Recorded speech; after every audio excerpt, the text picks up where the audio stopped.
بسم اللہ الرحمن الرحیم۔ نحو رابع۔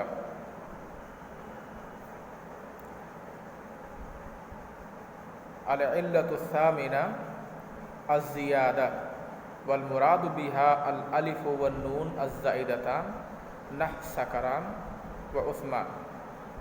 کہہ رہے ہیں غیر منصرف کے اسباب میں سے اور اس کی علتوں میں سے 8ویں علت ہے زیادت۔ اب یہاں زیادتی سے کیا مراد ہے؟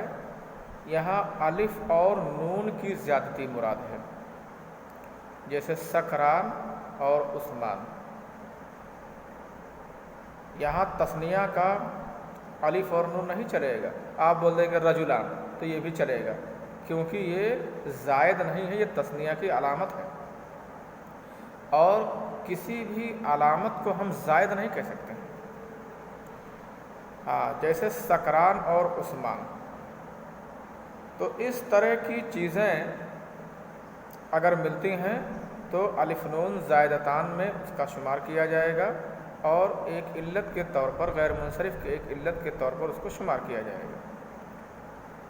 9ویں علت ہے التانیث، یعنی وہ لفظ مؤنث ہو۔ وہ لفظ کیا ہو؟ مؤنث ہو۔ اب یہ تانیث، یہ کئی چیزوں کی وجہ سے اس میں کئی علامتیں پائی جا سکتی ہیں۔ ایک ہے تانیث الف کے ساتھ، تانیث بالالف اے بالالف المقصورہ او الممدودہ۔ تانیث الف کے ساتھ ہو، وہ الف مقصورہ بھی ہو سکتی ہے وہ، اور الف ممدودہ۔ اور دوسری قسم ہے تانیث بالتا، جس میں علامت تائے مدورہ ہو، جیسے طلحہ ہے، حمزہ ہے۔ اور تیسری چیز ہے تانیث بالمعنی، یعنی وہ لفظ وہ جس پر دلالت کر رہا ہو، اس کا جو مدلول ہو وہ مؤنث ہو، اس کو تانیث بالمعنی بولتے ہیں۔ اس میں ظاہری کوئی علامت نہیں ہے، جیسے زینب اور سعاد۔ اس میں آپ دیکھ رہے ہیں نہ الف مقصورہ ہے، نہ ممدودہ ہے، اور نہ تائے تانیث ہے، یعنی تائے مدورہ۔ اس طرح کی کوئی علامت نہیں ہے، بلکہ زینب اور سعاد ہم بولیں گے تانیث بالمعنی ہے۔ تو یہاں کون سی تانیث مراد ہے یا اس میں کیا تفصیل ہے، چلیے اس کو ہم جان لیتے ہیں۔ تو تینوں طرح کی تانیث میں سے کسی بھی طرح کی اگر تانیث ہے تو اس کا شمار تانیث میں ہوتا ہے، لیکن اس میں ایک تفصیل ہے۔ تفصیل کیا ہے؟ اگر وہ لفظ مؤنث الف مقصورہ یا الف ممدودہ کے ذریعے سے ہوگا، وہ لفظ مؤنث الف مقصورہ اور الف ممدودہ کے ذریعے سے ہوگا تو اس میں کوئی شرط نہیں ہے، مطلق طور سے یہ علامت تانیث میں مان لی جاتی ہے، اور وہ لفظ غیر منصرف ہو جائے گا۔ آپ لوگ جانتے ہیں کچھ اسباب ایسے ہوتے ہیں کہ ایک ہی علت کافی ہوتی ہے، تو یہ انہی اسباب میں سے ایک سبب ہے۔ دوسرا کیا ہے؟ دوسرا ہے تانیث بالتا۔ اگر وہ لفظ تا کے ذریعے سے مؤنث ہے تو اس کے غیر منصرف ہونے کے لیے علمیت شرط ہے۔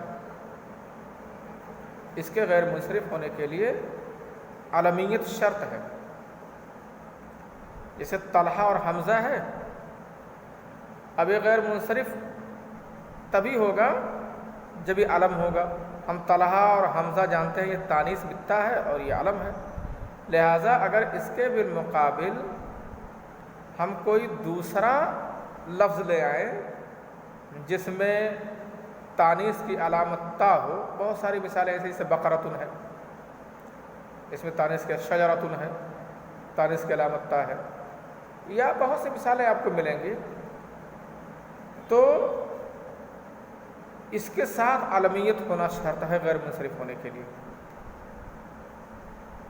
لہذا جب علمیت نہیں ہے تو اس طرح کی تانیث کا غیر منصرف میں کوئی اعتبار نہیں ہے۔ یہ نہیں کہیں گے کہ اس میں ایک سبب پایا جا رہا ہے، علمیت کے ساتھ ساتھ اس سبب کا اعتبار ہوگا، اور اگر علمیت نہیں ہے تو اس سبب کو بھی نہیں مانا جائے گا۔ اگر علمیت نہیں ہے تو اس سبب کو نہیں مانا جائے گا، وہ غیر مؤثر ہو جائے گا، غیر مؤثر ہو جائے گا۔ کیونکہ اگر اس کو ہم مؤثر مانیں تو دوسرا کوئی سبب آ کر کے دو سبب بنا دے گا، تو کیا وہ کلمہ غیر منصرف ہو جائے گا؟ نہیں ہوگا۔ مان لیجیے ہم نے لیا ایک مثال، ناصرۃ، مدد کرنے والی، ناصرہ یا ضاربہ ہم نے ایک مثال لیا، یا مسلمہ ہم نے لیا، کوئی مسلم عورت۔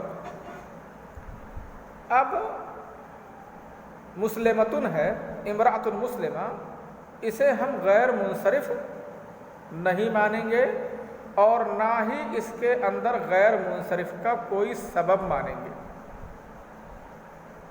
نہ غیر منصرف مانیں گے، نہ غیر منصرف کا کوئی سبب مانیں گے،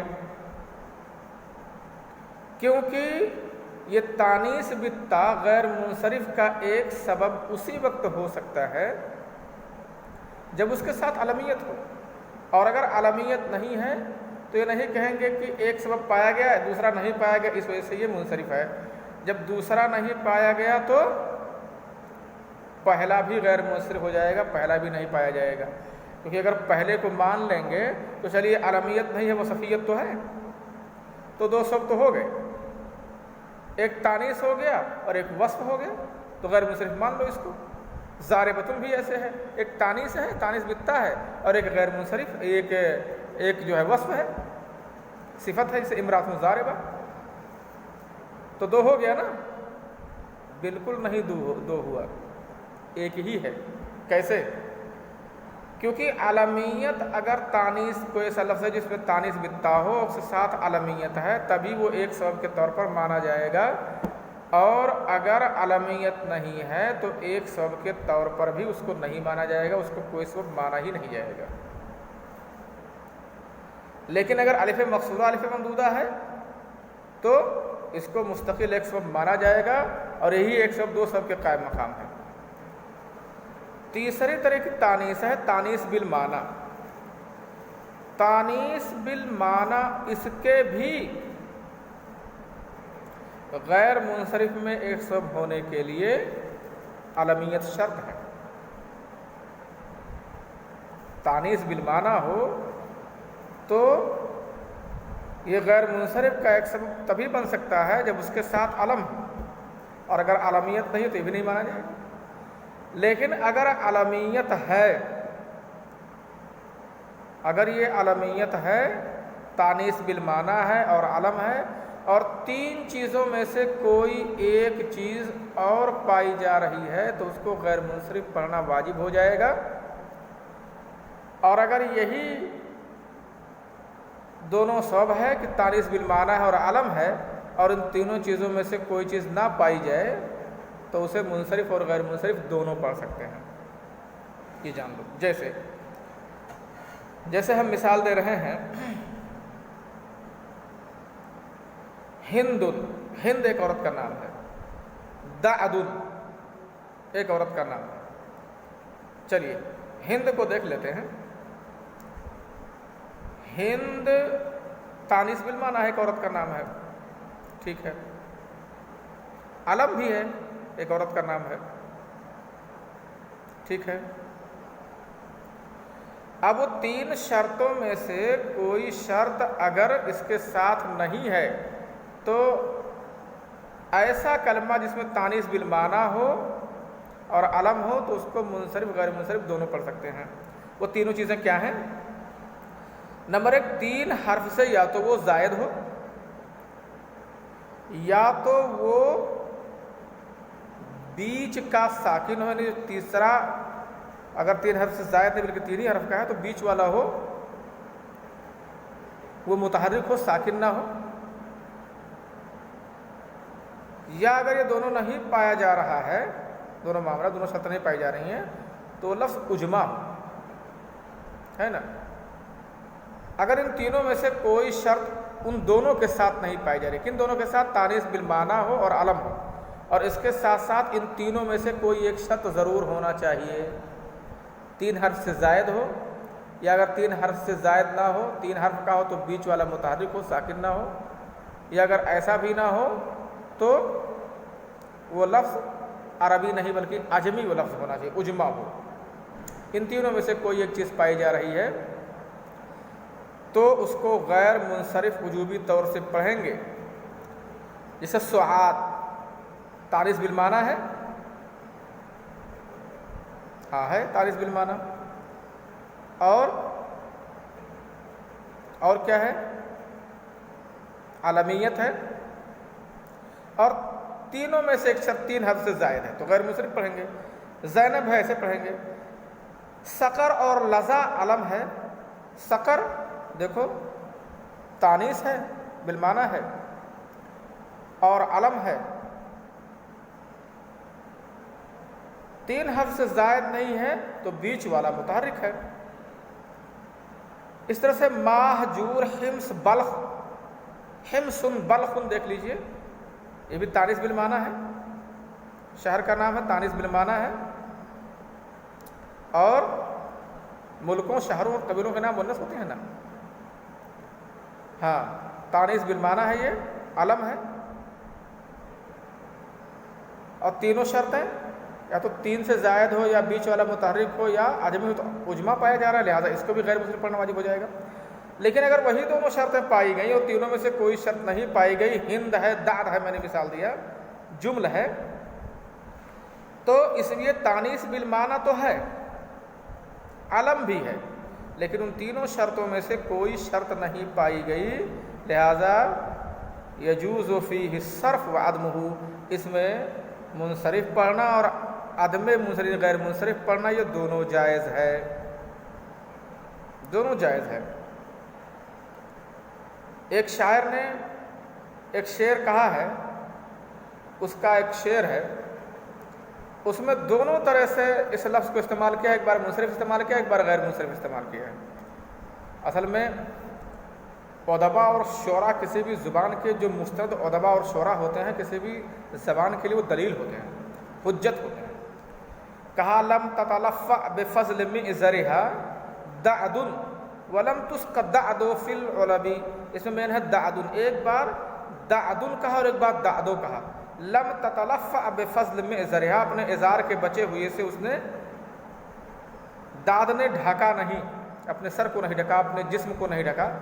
لم تتلفع دعد بفضل معذرها ولم تسق دعد فی العلب، علبہ ہوتا ہے، علب دیہاتیوں کے پانی پینے کا برتن ہوتا ہے، اور علب میں داد سیراب بھی نہیں کی گئی، تو ایک بار دعدن کہا اور ایک بار دعدو کہا ہے۔ اس کا مطلب یہ ہے کہ اس میں منصرف اور غیر منصرف دونوں طرح پڑھنا اس کو جائز ہے، ٹھیک ہے نا۔ اب اس کو ہم، یہ آپ لوگ سمجھ گئے ہوں گے، میں اس کو پڑھ دیتا ہوں۔ 9ویں علت ہے تانیث، وہو علی 3 اقسام، اس کی 3 قسمیں ہیں۔ تانیث بالالف، الف کے ساتھ تانیث، یعنی الف مقصورہ، الف ممدودہ، حبلا، صحرا، یہ الف کے ساتھ تانیث ہے۔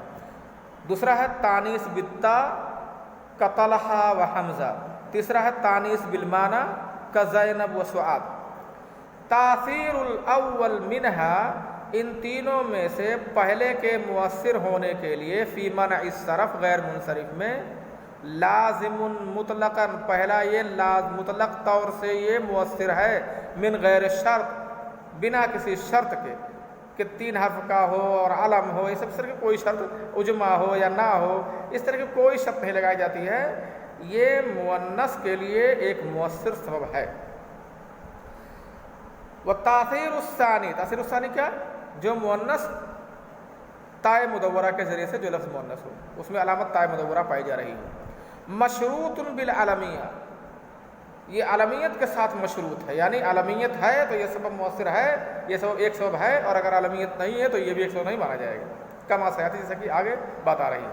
وتاثیر الثالث کا تاثیر الثانی، اور تیسرے کی تاثیر دوسرے کی تاثیر کی طرح ہے۔ تیسرا کیا ہے؟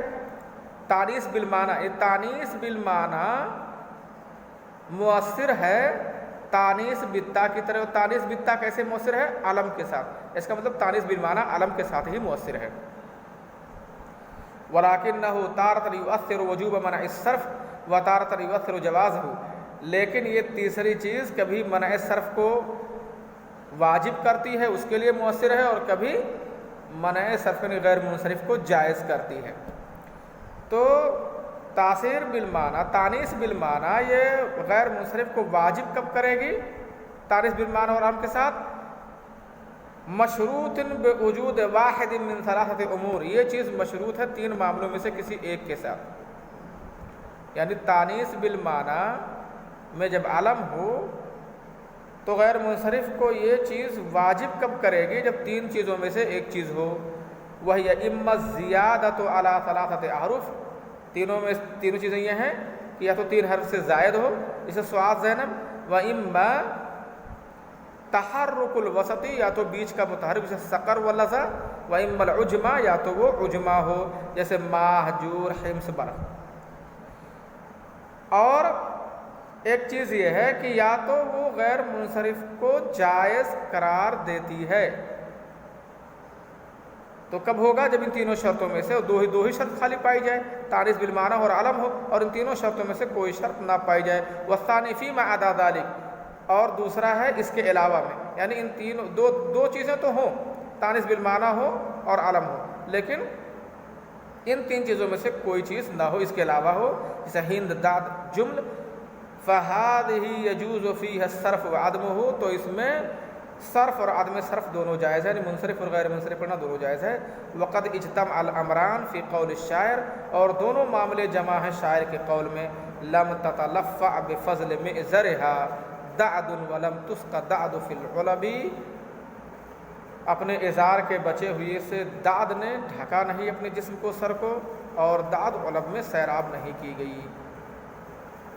اب یہ 9 شرطیں ہو گئیں، فَهَذِهِ جَمِيعُ الْعِلَلِ، یہ تمام علتیں ہو گئیں، اور اس کی شرح بھی مناسب ڈھنگ سے ہو گئی۔ تو ابھی آپ نے جان لیا کہ غیر منصرف کے 9 اسباب ہیں، 9 علتیں ہیں، ان 9 علتوں سے کی مکمل تفصیل آپ نے پڑھ لیا، اس سے کیا مراد ہے، کیسے مراد ہے، ہم کب اس چیز کو ایک مؤثر سبب مانیں گے، کب نہیں مانیں گے، پوری تفصیل آپ نے جان لیا ہے۔ اب تھوڑی سی چیز اور بتائیں گے کہ اس کی ان اسباب کو 3 قسموں میں بانٹا گیا ہے، وہ تینوں قسمیں کیا کیا ہیں، کل انشاءاللہ اس کو تفصیل سے پڑھاؤں گا، اور اس کے بعد میں اس کی مشق کراؤں گا۔ ٹھیک ہے، السلام علیکم ورحمۃ اللہ وبرکاتہ۔